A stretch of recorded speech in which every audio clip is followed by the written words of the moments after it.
Web series की दुनिया में सबसे पॉपुलर रही सीरीज मिर्जापुर जल्द ही अपने तीसरे सीजन के साथ वापसी करने जा रहा है।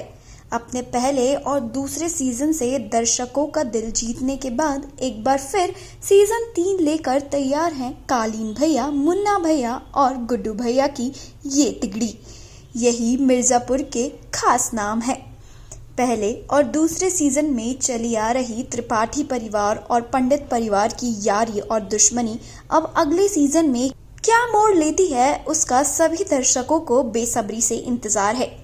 जहां एक तरफ मिर्जापुर के किंग कालीन भैया उर्फ अखानंदा त्रिपाठी, वहीं दूसरी ओर गुड्डू अपनी जगह और दहशत मिर्जापुर के लोगों के दिल में बना चुके हैं। मामला ये है कि अब दोनों में से मिर्जापुर की गद्दी पर राज किसका होगा। ये सीरीज Amazon प्राइम पर बनी और अब जल्द ही इसका तीसरा सीजन भी आने वाला है, जिसमें एक बार फिर सबको पंकज त्रिपाठी, अली फजल, श्वेता त्रिपाठी, विजय वर्मा, दिव्येंदु शर्मा, रसिका दुग्गल जैसे कलाकार नजर आएंगे।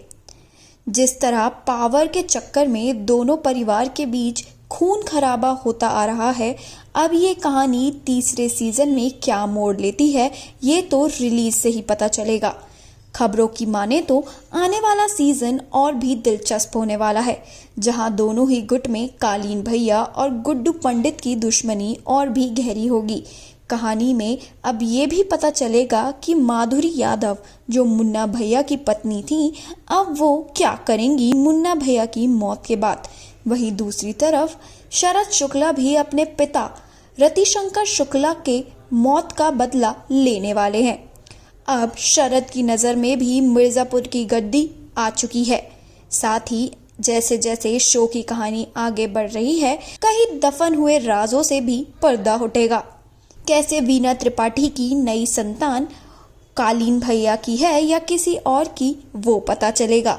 वहीं दूसरी तरफ माधुरी भी कैसे वह लेंगी गुड्डू पंडित और गोलू गुप्ता से अपनी पति की मौत का बदला। वहीं कालीन भैया का सबसे सगा रखवाला मकबूल ही जब उनके खिलाफ हो जाएगा, क्या आएंगे उनकी जिंदगी में नए बदलाव। तो कहानी में मजा तो आने वाला है। साथ ही अब कालीन भैया और वीना त्रिपाठी का नया बच्चा मिर्जापुर की गद्दी का हकदार बनने की रेस में शामिल हो गया है। इससे आने वाले सीजन में कितना खून खराबा होगा और कौन किससे अपनी दुश्मनी निकालेगा, ये जरूर देखना दिलचस्प होगा। कंट्रोवर्सी शो अभी तक आया नहीं है, इससे पहले ही वो कंट्रोवर्सी में आ गया है। मिर्जापुर के रहने वाले एक व्यक्ति ने सुप्रीम कोर्ट से मांग की है कि पहले वेब सीरीज की स्क्रीनिंग की जाए, लेकिन कोर्ट ने अपनी सुनवाई के बाद इसको खारिज कर दिया है और कहा है कि OTT पे आ रही वेब सीरीज की स्क्रीनिंग करना संभव नहीं है, क्योंकि उनको कई और देशों में भी देखा जाता है और उनके लिए समिति नहीं बनाई जाएगी। वैसे आप लोग कितने उत्सुक हैं मिर्जापुर के नए सीजन को देखने के लिए, हमें कमेंट करके ज़रूर बताएं और देखना ना भूलें हेडलाइंस ऑफ टुडे।